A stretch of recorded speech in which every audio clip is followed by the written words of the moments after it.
Grabe, nag-iiyakan ngayon ng mga pink ina dahil sa ginawa ni Joshua Garcia. Ay akalain mo ba naman, ni-repost ang post ni Amor Powers na kung saan kita naman natin kung sino ang magaling na abogado na yan.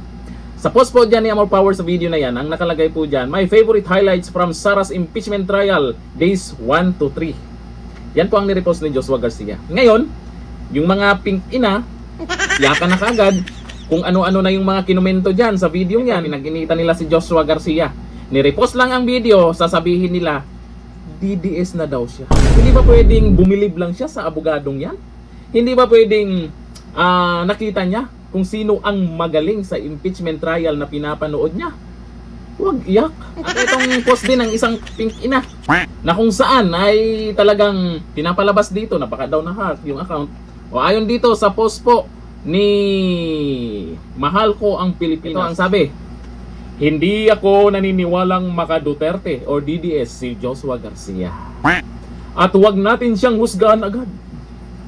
Mukhang nahack lang siguro ang kanyang pahina sa TikTok at Instagram. O kaya ay may ibang admin or co-admin na DDS na nagpapatakbo din sa pahina. Kaya nakapag-post ng mga politika na sumang-ayon sa mga kalaban at sinubaybayan pa ang pahina ni Sara Duterte. Grabe, no? Pinapalakas na lang yung loob nila. Alam kong hindi masyadong nakikialam si Garcia sa politika. Imposibleng magiging DDS siya. Imposible ba? Hindi nyo lang matanggap no? Yung idol nyo nagpo-post ng pabor kay Sara. Isa rin siya sa mga artista na si Leni Robredo ang sinuportahan noong 2022. Noon yun. Noon, tsaka ngayon, magkaiba. Tingnan nyo, noon, di ba?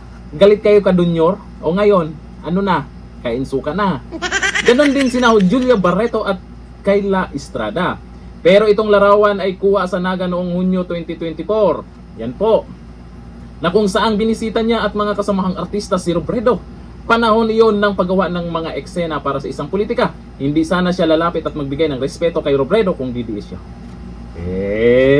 Na-hurts lang talaga kayo.